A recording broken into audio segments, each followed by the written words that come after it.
Mazmur 105. Kita lihat ayat ini.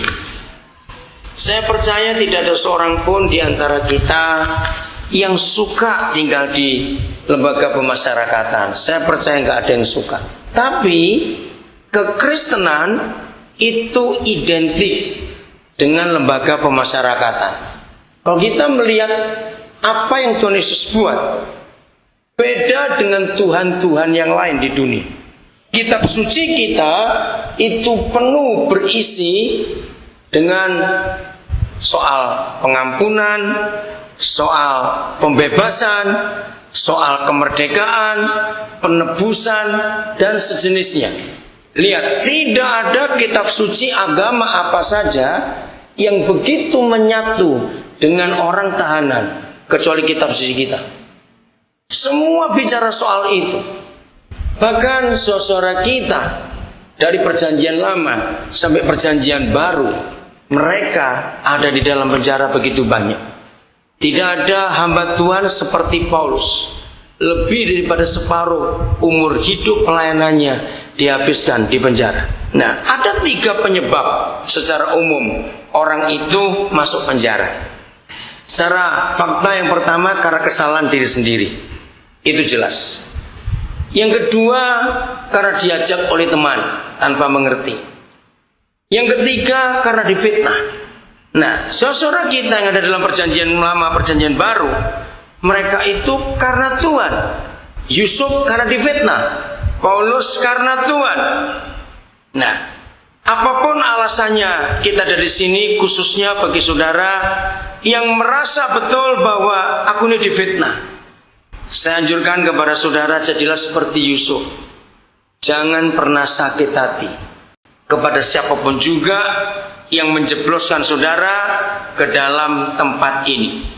Kenapa? Karena kita akan belajar dari hidup Yusuf, bagaimana dia mengalami kemenangan dari Tuhan karena dia menyerah.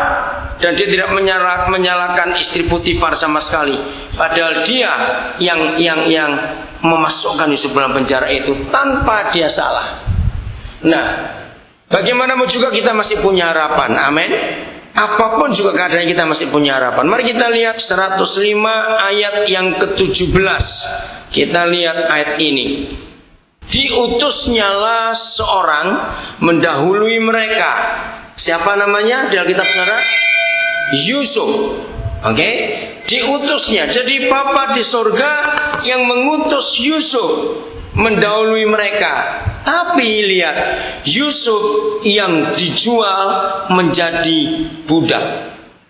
Ayat 18. Mereka, negara Mesir, pemerintahan Mesir, mengimpit kakinya dengan belenggu. Kalau kita lihat, kita masih jauh lebih enak pada Yusuf. Sudah tidak salah, difitnah, kakinya diimpit dengan belenggu, lehernya masuk ke dalam besi. Di dalam fakta pengadilan Yusuf, dia tidak diadili, tapi langsung divonis seumur hidup. Bayangkan, tanpa pembela, tanpa keluarga, tanpa seorang pun yang dia kenal. Seumur hidup vonisnya itu. Alkitab menuliskan di pasal 37, waktu itu Yusuf umur 17 tahun. Kira-kira masuk penjara antara umur 20-21 tahun. Masih sangat muda. Secara logika Yusuf gak punya harapan, hancur sudah. Gak ada yang bela. Potifar, mantan majikannya, itu pejabat eselon 2 dari kerajaan Mesir. Berarti dipercaya oleh pemerintahan Mesir. Fitnahnya tajam sekali. Dia mau memperkosa aku tanpa ampun, tanpa diadili. Saudara, tapi lihat ayat 19. Maka itu kalau setiap kita hidup benar di hadapan Tuhan, walaupun ada yang difitnah untuk masuk ke sini, ampuni orang-orang itu.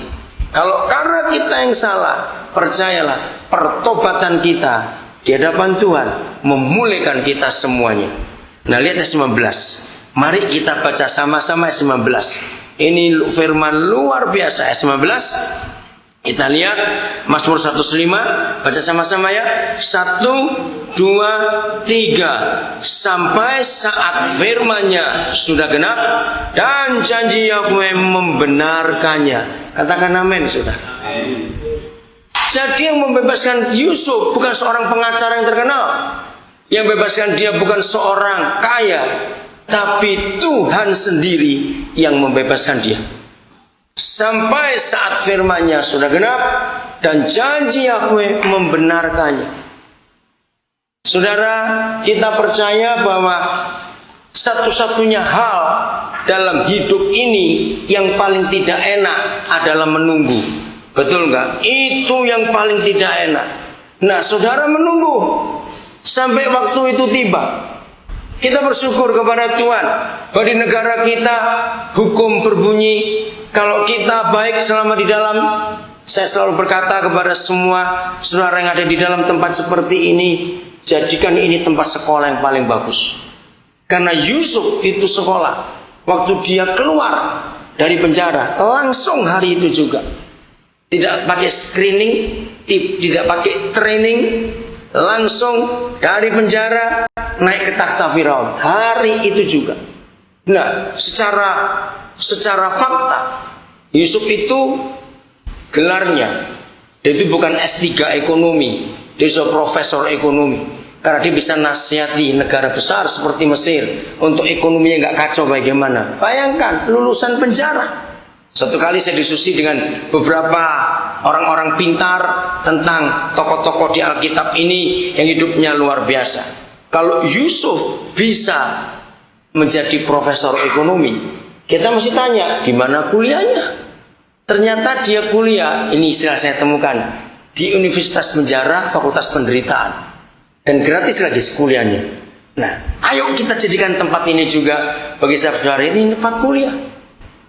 Oh, kita baca Bilangan pasal 12 ayat 3, ya kita menemukan Musa itu punya gelar orang yang paling lembut hatinya sedunia.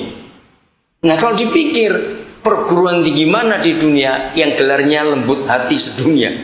Nggak ada itu. Nah, lalu kalau Musa bisa punya gelar seperti itu, dia kuliah di mana? Bilangan 12 ayat 3 nanti saya baca. Di mana dia kuliah? Ternyata dia kuliah 80 semester. Kok bisa? Karena dia 40 tahun di padang gurun itu. 80 semester dia kuliah. Lalu siapa dosen-dosennya? Ternyata dosen-dosennya kambing domba mertuanya. Bayangkan 80 semester kuliah di padang gurun. Maka kalau ditanya Musa kuliah di mana? Di Universitas Padang Gurun, Fakultas Kesabaran. Karena apa? Ketika kambing dombanya nakal, bandel, wah sudahlah melawan, Musa nggak bisa ngapa-ngapain karena itu bukan miliknya. Kalau kambing dombanya milik dia sendiri, nakal-nakal dia potong jadi sate sudah. Karena milik mertuanya, dia nggak bisa ngapa-ngapain. Jadi 40 tahun, 80 semester, bagaimana nggak sabar ketemu dosen-dosen yang hebat-hebat itu tadi. Nah, Yusuf 13 tahun di Mesir, berarti dia kuliah 26 semester. Saya tidak tahu, saudara kena berapa tahun? Kalikan 2, dibagi 2, itulah semesternya. Dan kalau keluar dari sini nggak pintar, terlalu. Ngerti maksudnya? Ya enggak, harus jadi pintar. Saya ulangi lagi, menunggu adalah hal yang paling tidak enak. Tapi percayalah, pertobatan akan memulihkan semuanya itu. Kalau pemerintah kita memberikan kesempatan untuk pembebasan bersyarat, kerjakan dengan baik, raih kesempatan itu. Hari-hari ini kita sedang menunggu pelaksanaan eksekusi 3 terpidana mati bom Bali itu. Jadi pagi saya diantar seorang hakim waktu kami ke bandara, terus kami diskusi masalah hukum ini. Nah, sengaja memang dari pihak-pihak tertentu mengulur-ulur ini karena sekarang sedang digodok undang-undang baru, apakah Indonesia akan tetap melakukan hukuman mati atau tidak. Nah, inilah kita ulur, orang Balinya marah. Sudah RUU pornografi, sekarang RUU ini mereka nggak rela kalau 3 mereka itu nggak dihukum mati. Ini diulur-ulur. Nah, kalau sampai itu sudah jadi undang-undang, mereka nggak dihukum mati. Nah, kalau mereka ada dihukum mati karena mereka juga masih muda, maka 9 tahun bisa bebas karena kan dapat remisi. Kalau Agustusan atau kalau mereka lebaran. Nah, ayo gunakan kesempatan itu. Gunakan kesempatan itu dalam hidup. Maka itu selama menunggu